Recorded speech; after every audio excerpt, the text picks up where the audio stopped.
regardons le psaume lui-même, le psaume 91. Donc, pour que nous puissions comprendre ce que Dieu veut de nous. Dieu nous parle. Qu'est-ce qu'il nous dit? Alors, si nous prenons Dieu au sérieux, écoutons ce qu'il dit. Ce psaume-là, il recouvre les 7 parties de la vie d'un être humain sur la terre. Il n'y a pas un seul élément de l'aspect de la vie de l'homme que ce psaume-là ne couvre pas.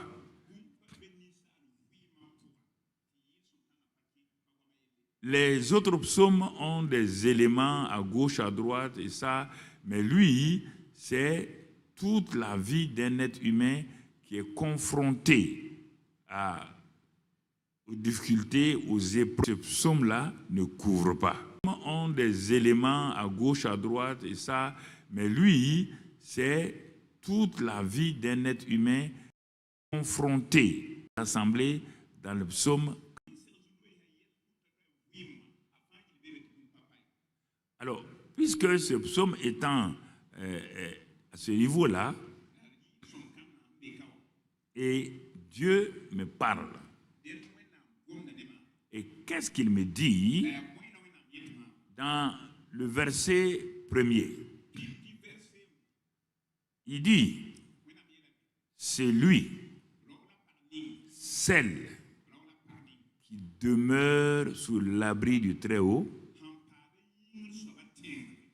repose à l'ombre du Tout-Puissant. Il montre que l'homme doit commencer sa vie par un repos. Et ce repos-là, sous lequel il doit se reposer, est conditionnel. Il dit, il faut que tu demeures sous l'abri du Très-Haut. Et le mot qui nous intéresse ici, il ne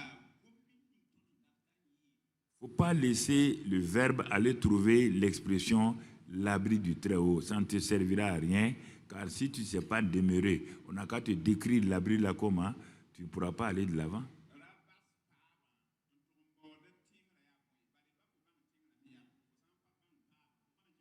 Parfois, les gens demandent des choses qui n'ont pas d'importance, mais ça ne leur servira à rien.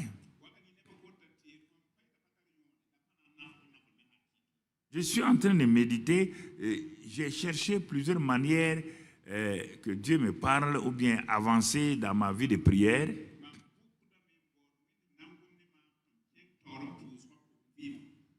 Et un jour, je prends le livre de Psaume 91. Et je lis ça silencieusement d'abord. Je lis ça silencieusement en regardant tout le psaume du début jusqu'à la fin.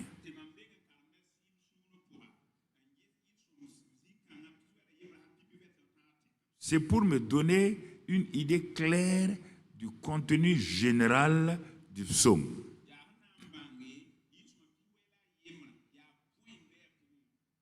Je peux lire 2 ou 3 fois comme si je le veux, si je n'ai pas bien compris. Et je commence maintenant pour m'arrêter dans les versets par versets. J'ai découvert dans les lectures silencieuses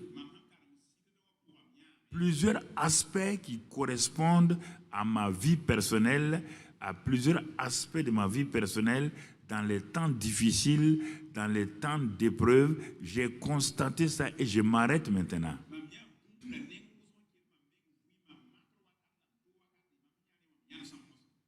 Il me dit, celui qui demeure. Demeurer n'est pas dit passer. Non. Demeurer, il y a du temps qu'on prend, il y a la qualité de la manière, l'attitude qu'on a au moment où on demeure. Pourquoi? Parce que je regarde rapidement la dernière partie de la phrase. Il dit « repose à l'ombre du Tout-Puissant ».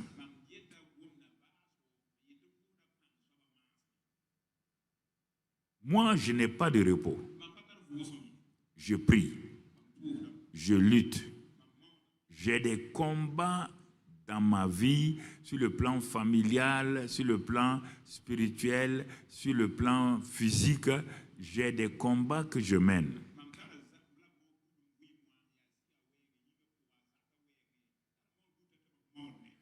Il me dit, si tu veux reposer, il faut que tu demeures sous l'abri du Très-Haut.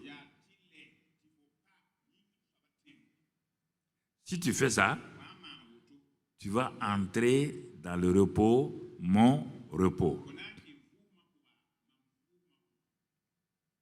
Quand je regarde ça, je vais chercher où est-ce que je peux trouver d'autres éléments qui vont venir compléter, puisqu'il dit par deux témoignages, toute vérité est établie.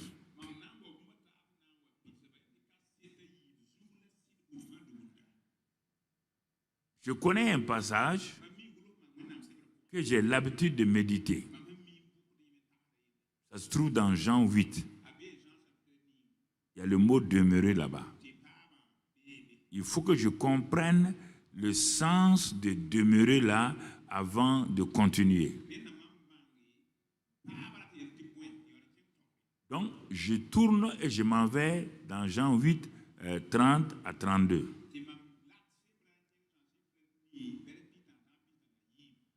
Alors, là-bas, il est écrit que Jésus a prêché à des Juifs. Et ces Juifs-là ne croyaient pas que Jésus était le Messie, donc le Messie. Mais ces jours, quand ils ont écouté Jésus attentivement, une révélation leur est venue. Et cette révélation a fait que leur intelligence s'est ouverte. Et ils ont reconnu que Jésus est le Messie. La Bible dit, ils crurent en lui. Vous voyez, ils crurent en lui, qu'il est leur Messie que les patriarches ont annoncé. Mais le problème ici, le fait qu'ils sont croyants, ils ont cru qu'il est le Messie, ils ne sont pas allés loin pour pouvoir aller de l'avant et avoir des avantages de leur croyance.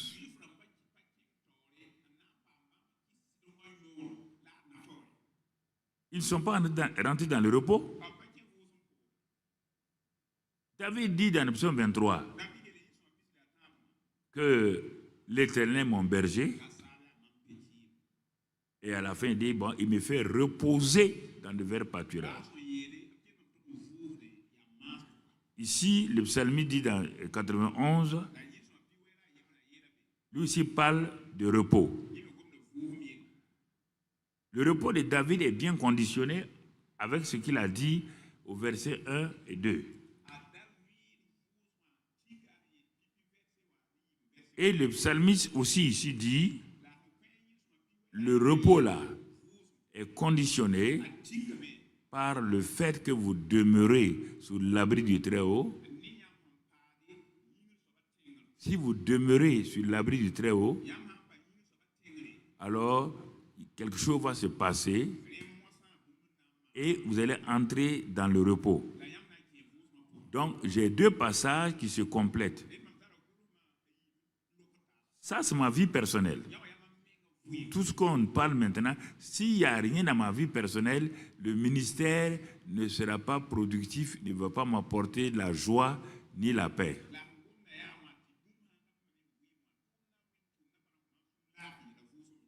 Alors, maintenant que j'ai lu ces deux passages, je m'arrête. Est-ce que, ayant cru en Jésus là, ça suffit? La Bible dit que Jésus va parler à ceux qui ont cru en lui. Il va le faire passer au deuxième niveau. Il dit aux Juifs qui avaient cru en lui. Retenez aussi l'expression « il dit », parce qu'on va le voir tout à l'heure dans le psaume 91. Il dit aux Juifs qui avaient cru en lui, « si vous demeurez en moi, dans ma parole, vous êtes vraiment mes disciples. » Et même dans Jean 15, verset 7, il parle encore de demeurer. Si vous demeurez en moi, retournons à l'origine. Ça, j'ai cité ça par cœur. C'est simplement. Donc, retournons ce qu'on voyait, où tu avais envoyé. Donc, aux Juifs qui avaient cru en lui. Si vous demeurez dans ma parole, vous êtes vraiment mes disciples. Ils ont cru. Formidable. Deuxièmement, il est dit, vous qui avez cru, il faut demeurer dans ma parole. Vous êtes vraiment mes disciples et vous êtes sous discipline et cela va vous amener à une conclusion, à un résultat. Vous connaîtrez la vérité et la vérité vous affranchira. Cela veut dire que si vous avez une situation qu'il appelle ici la vérité. Et cette vérité-là, il dit, elle ne peut venir que de la connaissance de la parole, si vous demeurez dans la parole. Comme on va le voir dans le psaume 91. Si tu ne connais pas ça, si tu ne demeures pas dans la parole là, tu ne connaîtras pas la vérité. Et si tu ne connais pas la vérité que tu es en train de chercher, guérison, prospérité, victoire, tu ne la connaîtras pas. Donc, il y a un processus. Je prends mon cahier et je trace 2 colonnes. Et je mets à gauche les conditions et dans la colonne de droite, les résultats. Et je prends au moins 3 ou 4 versets où il y a ces mots « croire »,« demeurer ». Je vais arriver à la conclusion qu'il faut être disciple de Jésus. Ce sont ceux qui se sont disciplinés sous Jésus qui vont connaître la vérité. Et dès le moment où ils vont connaître la vérité va les libérer. Tout de suite, quand Jésus a dit ça, les Juifs ont dit, nous n'avons été esclaves de personne. Comment peux-tu dire que nous serons délivrés alors que nous sommes esclaves de personne?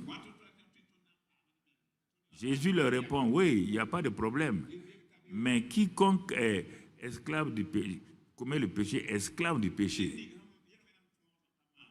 Ils n'ont pas laissé que la parole de Jésus pénètre leur cœur. Ils ont arrêté et à la fin, ces gens qui ont cru là, qui se sont proclamés croyants, à la fin de la discussion avec Jésus, Jésus leur dit, vous avez pour père le diable. Écoutez-moi très bien. Ils ont cru, mais les voilà, on les appelle fils du diable.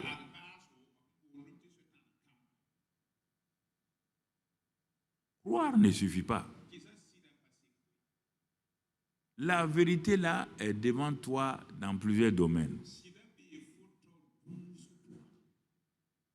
Donc, s'ils avaient dit à Jésus, ah, on n'a pas compris. Alors, pour être libéré du péché, il faut faire quoi? Demeurer dans ma parole.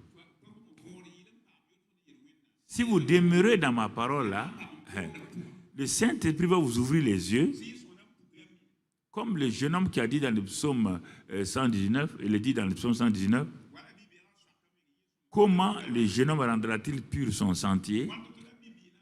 Ah, lui, il a posé une bonne question. Il dit, je suis jeune, je suis croyant, mais je suis dominé par les péchés. Alors, comment un jeune homme comme moi sera libéré du péché? Dieu lui dit, en faisant quoi? En serrant ta parole, en marchant selon la parole. Vous voyez, toujours la parole. Et tu verras, voilà ce qu'il y a. La parole a pour but. Est-ce que nous comprenons? Il dit, celui qui demeure sous l'abri du Très-Haut. Donc, l'abri du Très-Haut, c'est la parole.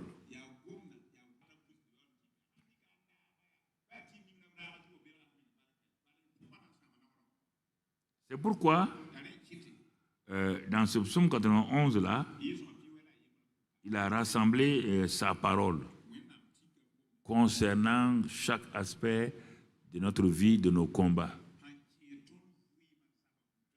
Le psaume 91 là, c'est ça, mon frère. Chaque aspect de lutte de notre combat, Dieu a donné une parole. Et nous faisons, comme on le dit, une alliance de protection divine pour son peuple.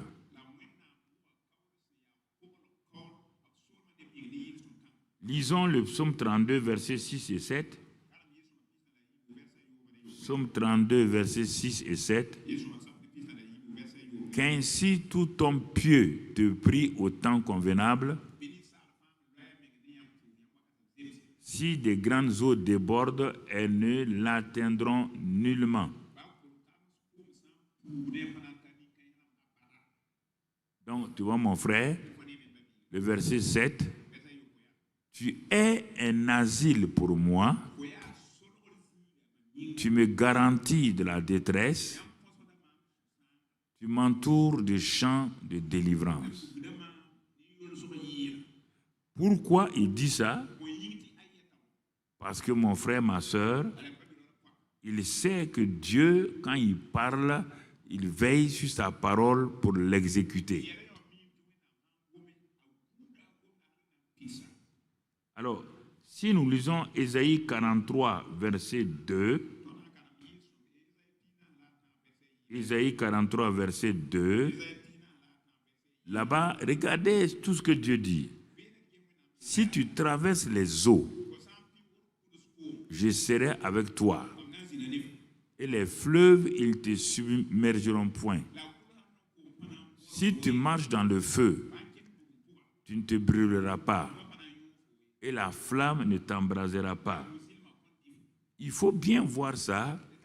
Il ne faut pas enlever le verset là de son contexte pour l'appliquer. Dieu veille sur sa parole que moi, j'ai décidé de mettre en pratique. Dieu n'a pas dit qu'il veille sur les versets. Non, non.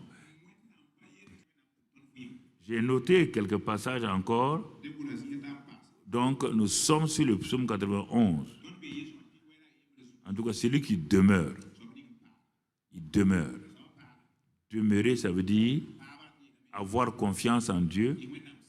Je refuse de sortir de son parapluie. Je reste là avec lui, même si je ne comprends pas. Je décide de marcher avec lui en lui disant « Oui, Seigneur ». Je ne comprends pas ça. Je ne saisis pas ça. Mais je te fais confiance. Je te fais confiance. Et je vais de l'avant. Et ce psaume-là, quand on lit le verset 2 maintenant, quelqu'un qui a décidé de rester, donc de faire de la parole de Dieu, donc, comment on appelle, sa référence et tout,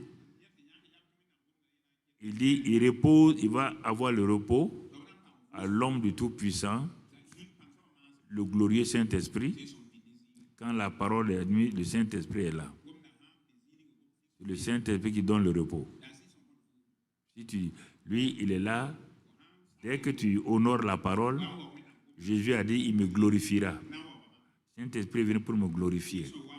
Mais si tu ne glorifies pas le Jésus, le Saint-Esprit ne donne pas le repos. Le repos est différent de l'exaucement de mes prières que je fais pour avoir ça.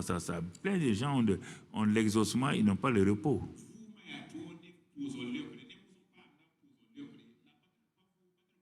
Ils n'ont pas de repos. Donc tu comprends. Lisons le verset 2. Parce que le verset 1 et 2 qui résume tout. Et maintenant, on va voir quel est le contenu que Dieu nous a donné, les aspects de notre vie dans lesquels Dieu veut qu'on ait le repos.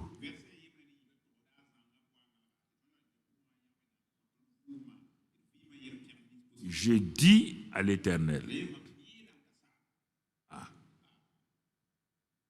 Donc, il y a demeurer dans sa présence, demeurer dans sa parole, mais pas être silencieux. Pas être silencieux. Il dit maintenant, je dis à l'Éternel. Je vais parler à Dieu. Tu vas lui dire quoi? Tu ne vas pas lui présenter tes montagnes. Non. Tu ne vas pas aller te plaindre. Non. Qu'est-ce qu'il dit à l'Éternel? C'est ça. Mon refuge et ma forteresse. J'ai décidé en tant que croyant qu'à partir de maintenant, tu seras mon refuge et ma forteresse. Tu es le Dieu en qui je me confie. Frères et sœurs, est-ce que tu dis ça à Dieu? Toi, tu commences en disant, Seigneur, donne-moi ça, protège-moi ici.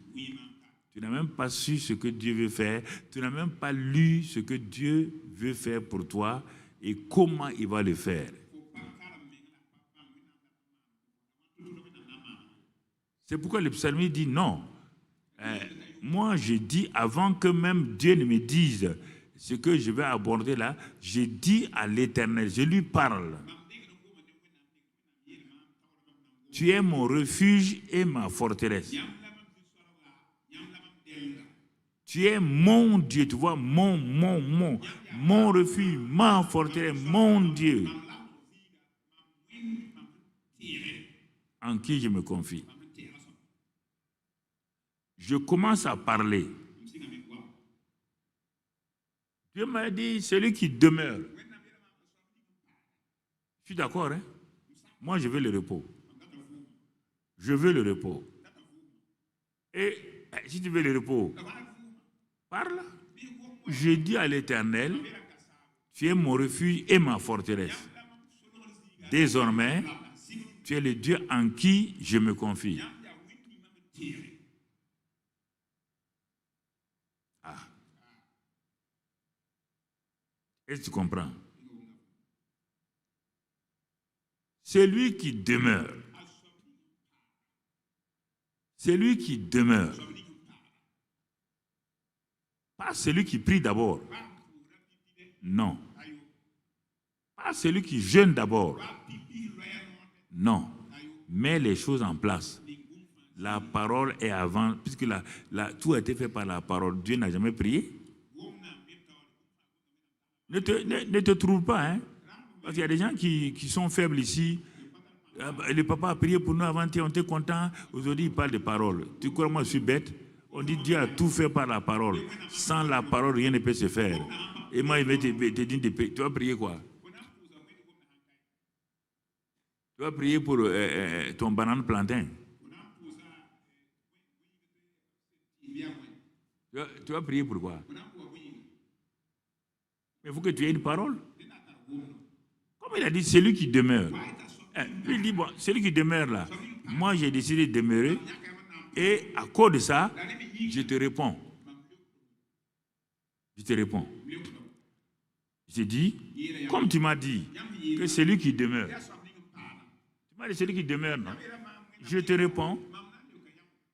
Je dis à toi, non seulement tu es mon père, tu es mon refuge, ma forteresse. Et voilà. Dieu parle, tu parles. Dieu parle, tu as trouvé une parole de Dieu, réponds-lui. Dis-lui une parole de foi. Tu n'as pas dit, qu'est-ce que tu penses?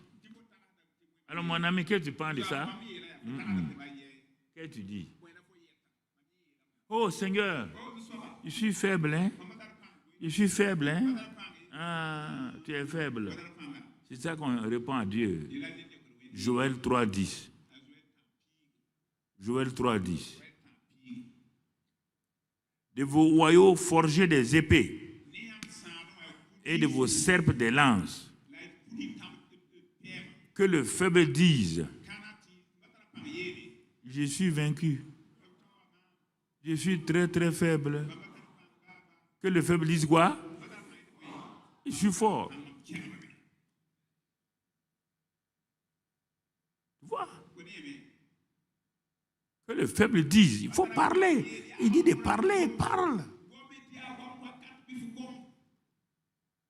C'est pourquoi lui il a dit ici, j'ai dit à l'Éternel, tu es mon refuge, ma forteresse. Mais au moment où il disait ça là, rien n'allait. Tu vas voir. Non. Au moment où il disait ça, rien n'était parfait dans sa vie. Les choses allaient méli-mélo. Méli-mélo. Il se posait la question, est-ce que ça peut aller? Si tu prends le psaume 23 et le psaume 91, je t'assure, si tu prends ça chaque jour, tu t'assois et tu t'appuies sur ça, le premier psaume 23 là, ce que Dieu a dit qu'il a déjà fait tout autour. Ici, quelles sont les luttes de la journée? Quels sont les combats que tu mènes dans ton foyer? Quels sont les combats dans ton corps? Si tu prends le psaume 91, tu vas trouver les différentes sortes de combats que tu mènes dans ta famille, dans ton travail et partout. Tu vas les trouver.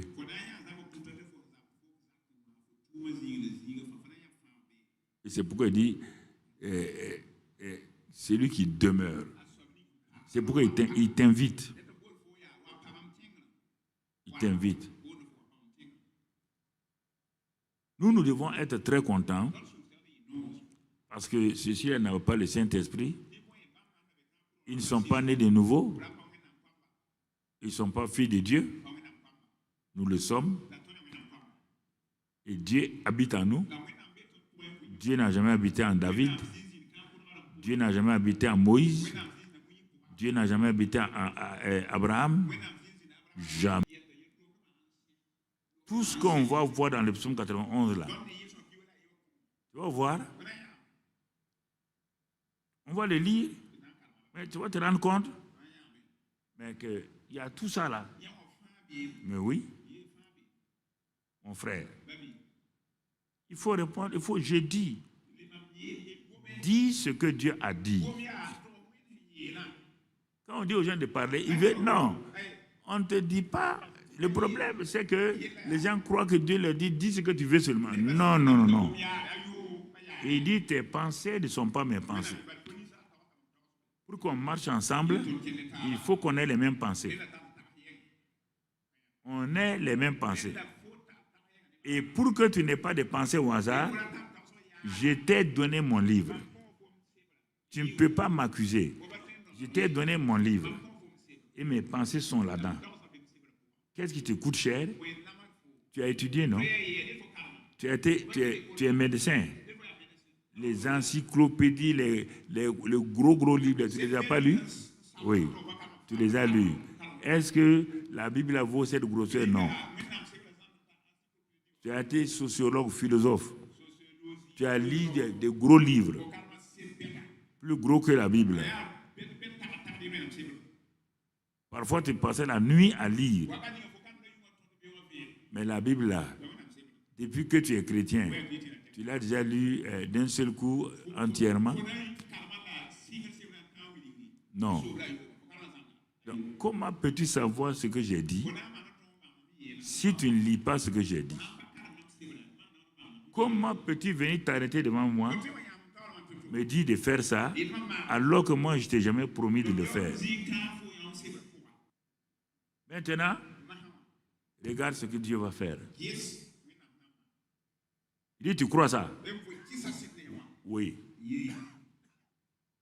Ce que tu as dit là, que je suis ton refuge, ta forteresse. Oui. Bon, ok. Je vais te montrer maintenant. Quand tu dis ça, tu ne comprends même pas ce que tu dis. Regarde, on va au verset 3. Verset 3. On est dans 91. Il est dit là-bas, c'est lui qui te délivre du filet de l'oiseleur, de la peste et de ses ravages. Puisqu'il est ton refuge, puisqu'il est ta forteresse, puisque tu crois à ça, premier élément, il y a un oiseleur. Lui, il tourne. Il a un filet. Et il veut mettre les hommes, lesquels, ceux qui ont cru que Dieu est leur refuge, Dieu est leur forteresse.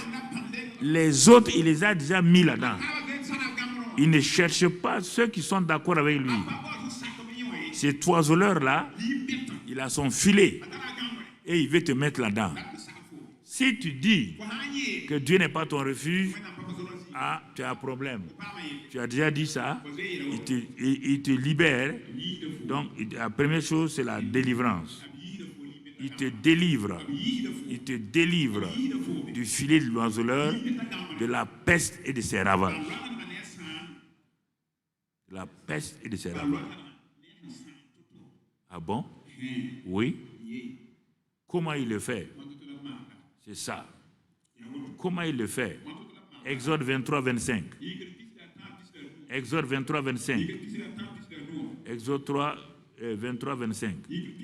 Vous servirez l'Éternel votre Dieu et il bénira votre pain et vos eaux. Et j'éloignerai la maladie du milieu de toi. Dieu te répond, si tu crois ça, voici quand la peste va venir là. Je vais éloigner. Mais le problème, quand Dieu dit ça, nous remuons la tête. On ne parle plus. C'est ça notre problème. On ne proclame plus ce que Dieu a dit. En nous levant les matins, quand nous sommes dans cette... Il dit, il bénit mon pain et mes eaux.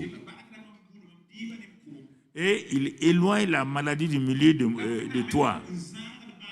Nous ne répétons pas ça. Nous ne disons pas ça. Et nous disons à Dieu de nous guérir. Il a dit, et ici c'est le futur. Plus loin dans Ésaïe 53, ce n'est pas le futur. Il dit, il a pris tes maladies, il s'est chargé de toutes tes douleurs, c'est par ses meurtrissures que tu es guéri. C'est sur ça qu'on devait se baser. Nous ne nous basons pas sur ça. Nous faisons comme si la croix devait venir. Et nous demandons à Dieu de nous guérir. Dieu dit, moi je t'ai déjà guéri. Et même avant, j'ai dit, je vais bénir ton pain et ton eau et je vais éloigner la maladie du milieu de toi. Est-ce que tu as cru à ça? Est-ce que tu as parlé de ça? Non. Il dit, mais tu veux que je fasse quoi? Que j'invente une autre croix? Une autre mort de Jésus à la croix? Oui, frère. Tu veux que je recommence à zéro? Tu veux que je reprenne les choses? C'est pas toi qui as dit au début, je dis à l'Éternel, tu es mon refuge, tu es ma forteresse. Tu as changé ta prière maintenant? Pas tu es allé à gauche, à droite. Tu as entendu des gens prier autrement? Que Dieu va faire ça alors qu'il a fini?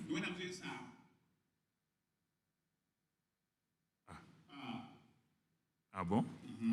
Je ne savais pas. Je ne savais pas. Versets 5 et 6. 5 et 6. On va aller. Il faut préparer. Il dit, tu ne craindras ni les terreurs de la nuit, ni la flèche qui vole de jour.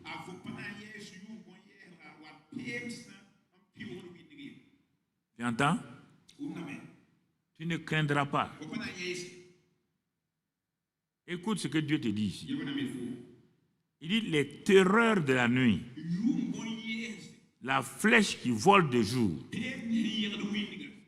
24 heures sur 24, l'adversaire, l'ennemi, terrorise, envoie des flèches. Le problème n'est pas que l'ennemi envoie des flèches. Non. Tu as dit que l'Éternel est ton berger. Tu as dit qu'il est ton refuge et ta forteresse. Et il te dit, oui, tu as raison. Même les terreurs de la nuit, là, la flèche qui vole de jour, là, selon Éphésiens 6, 16, je dis quoi? Par le bouclier de la foi, tu vas enrayer tous les traits enflammés du diable. Pourquoi dans cette situation que tu vis là, tu te tais maintenant? Pourquoi tu ne parles plus? Tu dis que tu crois à la prière. Maintenant, l'occasion de la prière t'est donnée, tu te tais. Je ne comprends pas. Vous dites que vous croyez à la prière. L'occasion de la prière on te dit que les terreurs de la nuit, là, la flèche qui vole de jour, là, qu'est-ce qu'il a dit? Il dit, tu ne vas pas les craindre. Tu ne vas pas les craindre. Pourquoi? David a parlé de ça. David a refusé de fermer la bouche devant un Goliath armé. David n'a pas regardé la taille de Goliath et sa taille. Non. Non, mon frère. Il a regardé la grandeur. Il a dit, au nom de l'Éternel des armées, je vais te couper la tête. Il n'a jamais regardé à la situation réelle qu'il vit. Non. Il a regardé le Dieu à qui David a dit, il est mon berger, je ne manquerai rien. Les yeux étaient fixés sur lui.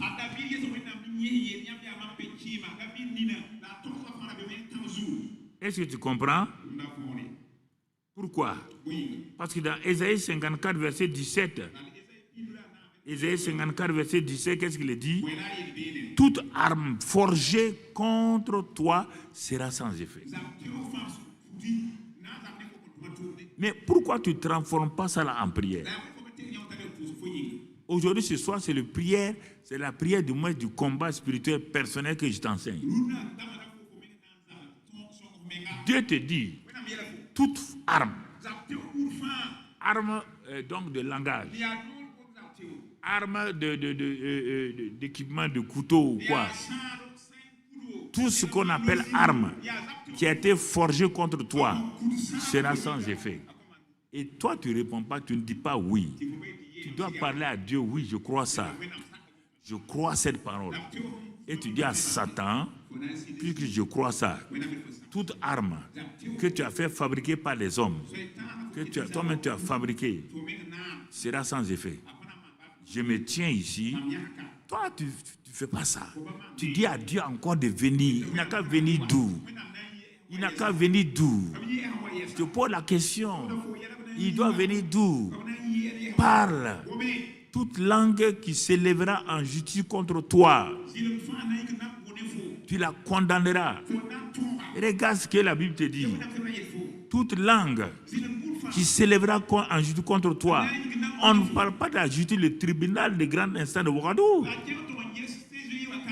Il y a tellement d'endroits de justice que Satan a placé, que les hommes ont placé contre toi.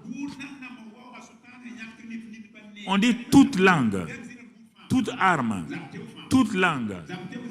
Quelqu'un qui te condamne, on t'a dit, c'est pas lui qui doit te condamner, c'est toi qui dois condamner. Non, mais écoutez, je voudrais que vous réveillez un peu. On te dit, tel est l'héritage des serviteurs de l'Éternel. C'est ton héritage. Tel est le salut qui leur viendra de moi, dit l'Éternel. Est-ce que tu comprends? Il y a longtemps, à Koulouba, un jour, j'ai eu un palu. Vraiment, j'étais fatigué. Et vers 1h, 2h du matin, j'étais couché là. J'ouvre les yeux un peu. Je vois à ma fenêtre un être qui voulait rentrer. Et qui fonçait pour venir. Quand j'ai levé, j'avais lu l'histoire de Martin Luther. Quand Martin Luther s'était livré à Dieu, un jour il dormait, il écrit dans son livre de biographie, donc et Satan est venu, et il est rentré par la fenêtre, et c'était en hiver. Luther avait mis sa couverture, mais la présence de l'ennemi dans la chambre de Luther l'a réveillé, parce qu'il a une onction bizarre. Quand Luther s'est réveillé, il a tiré la couverture, il a regardé, il a dit, hé, Satan, c'est toi, non? Que lui n'a pas fini de dormir. Que lui n'a pas fini de dormir. Il a répété ça 2 ou 3 fois. Satan est sorti en furie par la fenêtre. Dès que j'étais réveillé, que j'étais là, Dieu a mis ça en tête. J'ai répondu à Satan, écoute-moi, c'est moi qui ai l'autorité. Et tu sors de ma chambre. Et pip, la fenêtre là. Tu entends mon frère? C'est important. Il faut, ce soir-là, j'ai dit, il faut parler. Dieu te dit ça, tu dis ça. Il met dans il dit, je vais vous donner des paroles. Je mettrai dans votre bouche des paroles de vie. Mais pourquoi tu te défends quand il y a quelqu'un qui est contre toi? Pourquoi tu te défends alors? Si la parole n'est pas puissante, pourquoi tu te défends? Pourquoi tu menaces les gens? Si ta parole n'est pas importante, pourquoi on t'appelle au tribunal? Pourquoi on appelle un témoin au tribunal? Il arrive au tribunal. Ce n'est pas sa tête. Dès qu'il ouvre sa bouche, cet homme-là, on était en train de le condamner. Dès que le témoin ouvre sa bouche, raconte la vérité, le juge dit c'est fini. Tu es libéré. Par la parole est puissante. Dieu te dit devant n'importe quel tribunal. Tribunal économique, tribunal des affaires, tribunal de la maladie, tribunal de mariage, tout tribunal que Satan a dressé contre toi. Tu n'as pas lu dans le psaume 23, je mettrai une table en face de tes adversaires. Pourquoi tu ne prends pas ces paroles-là? Je ne sais pas. Pourquoi Dieu vous a donné ça? C'est pour quoi faire? Pourquoi vous n'utilisez pas? Pourquoi vous ne parlez pas? Pourquoi vous ne pratiquez pas? Voici le vrai problème. Le psaume 91, c'est le psaume qui vraiment t'amène à aller de l'avant et tu vas te rendre compte que mais, voilà, il y a ça que Dieu fait. Mon frère, c'est important que tu comprennes. Ça, c'est les terreurs. Mais par le sang de Jésus, tu as vu? Ça, c'est une autre arme pour te couvrir. La parole, le sang. Ils ont mis le sang sur leur maison. Ils ont mis le sang sur leur maison, mais l'ange de la mort est passé. Un ange qui a pu tuer le premier fils de Pharaon. Malgré les garde-corps, il faut réfléchir. Réfléchissez. Il y a deux camps.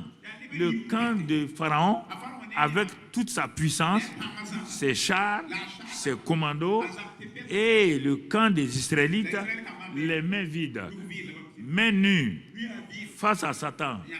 L'arme que Dieu a donnée, il dit c'est par le sang. Si tu veux lire ça, tu vas aller lire dans Apocalypse 12, verset 7 à 11. On ne va pas lire Apocalypse 12, verset 7 à 11. Il y a eu un combat au ciel. Ensuite, tu vas voir, à la fin, au verset 11 là, il dit nous avons vaincu par le sang et par la parole. Toujours, tu vois, le sang et la parole. Donc, si tu ne parles pas, si tu veux que quelqu'un parle sur toi, ça ne va pas, mon frère. Mais quand tu veux parler mal, tu n'as jamais emprunté la bouche de quelqu'un? Tu as déjà emprunté la bouche de quelqu'un? Hein? Alors, mais pourquoi Dieu te dit parle? Parle à la montagne. Tu ne parles pas. Tu veux qu'il fasse quoi? Est-ce que nous comprenons? Je ne sais pas. Dieu te donne tout. Regarde le psaume 91, verset 7. Du verset 7 jusqu'au verset 10. Lisons 7 à 10. Regardons ce que la Bible dit. 7. Regardez que 1000 tombent à ton côté et 10 000 à ta droite. Tu ne seras pas atteint. Regardez, continuons. De tes yeux seulement tu regarderas et tu verras la rétribution des méchants. Tu vas regarder, tu vas voir la rétribution des méchants. Car tu es mon refuge, ô Éternel. Tu fais de très haut ta retraite. Aucun malheur ne t'arrivera, aucun fléau n'approchera de ta tente. Mais nos propres bouches amènent les choses sur nous. Il ne faut pas dire Amen. Hein? Écoute tes paroles. Ça là. Dieu te dit, regarde tout ce qu'il te dit. Le verset 11 et 12. 11 et 12. 11 et 12. Regarde, il fait intervenir maintenant le monde angélique. Car il ordonnera à ses anges de te garder dans toutes tes voies.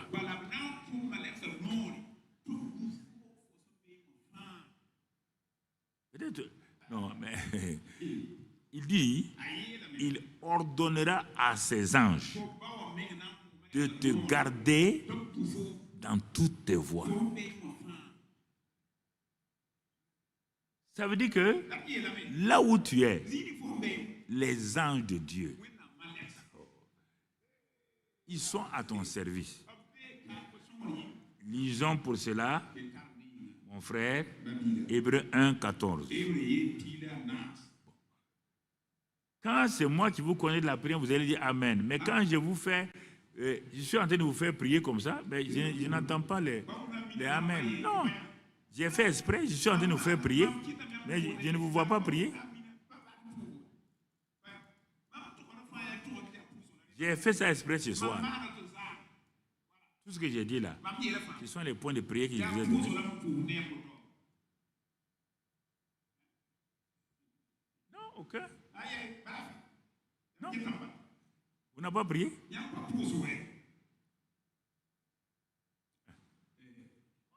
C'est écrit, ramène 90 l'avant ça, 91 sur les anges là. Car il ordonnera à ces gens de te garder en toutes tes voies. Ça veut dire quoi? Non. Il a dit ça là. Tu as levé ta main pour dire merci Seigneur. Tu as ouvert ta bouche pour dire merci Seigneur. Ouh. Tu as ordonné à tes anges de me garder dans toutes mes voies. Si tu es assis avec ton mari, écoute-moi, hein, tu as entendu? Tu as entendu? Il te dit que les anges là sont avec nous. Tu ne veux pas écouter. Hébreux 1, 14. Regardons. Et quand vous allez partir à la maison, vous allez prier maintenant. Les anges là-haut ne sont pas tous des esprits au service de Dieu, envoyés pour exercer un ministère en faveur de ceux qui doivent hériter du salut. C'est ça que j'ai dit à Dieu dans ma chambre. Oh, quelle grâce. Merci, ange. Je les salue. Vous êtes ici avec moi, dans ma chambre là. Oh, je suis content. Mon père m'a dit qu'il vous a désigné. Je ne sais pas combien vous êtes. Ce n'est pas ça mon problème. Il vous a désigné pour veiller sur moi, pour j'exerce un ministère. Je rends grâce au Père. Et je vous bénis, ange. Je vous remercie d'obéir à mon Père. Voilà. Voilà ma prière. C'est simple. Je suis content. C'est moi qui dois te dire comment tu dois prier ça aussi. C'est moi qui dois te dire de remercier. On dit qu'on a envoyé quelqu'un te donner quelque chose. On a envoyé quelqu'un te donner un sac de 1000. C'est l'autre là qui doit venir te dire il faut remercier.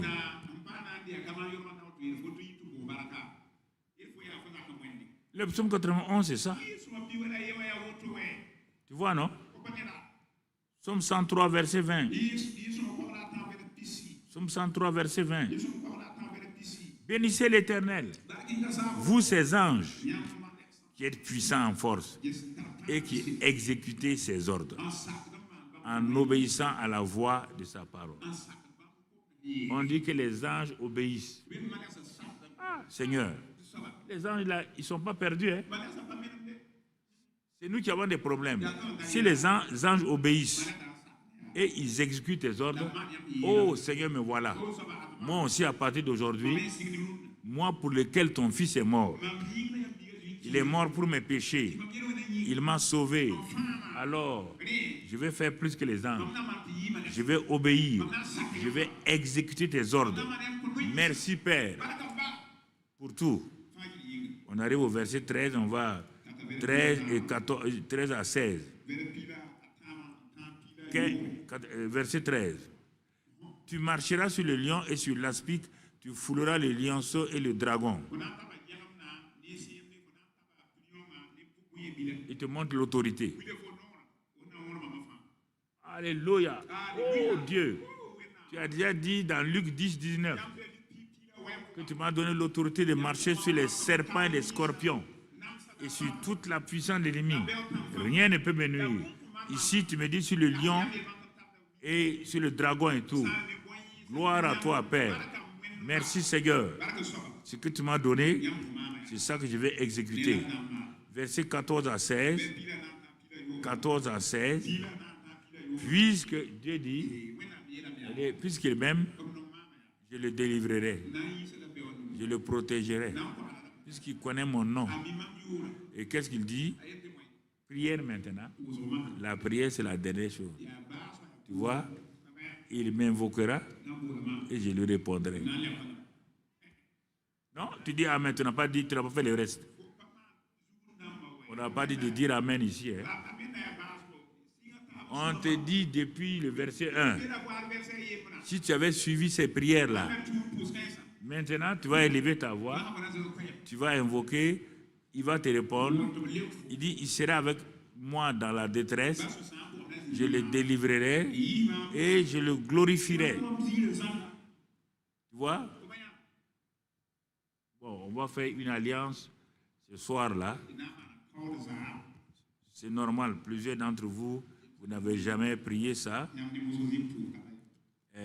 On va faire une alliance avec les 2 psaumes. Je vous dis, ce n'est pas amusement. Le psaume 23 et le psaume 91, là, dans beaucoup d'endroits, et même ici, des gens ont prié une partie du psaume 91.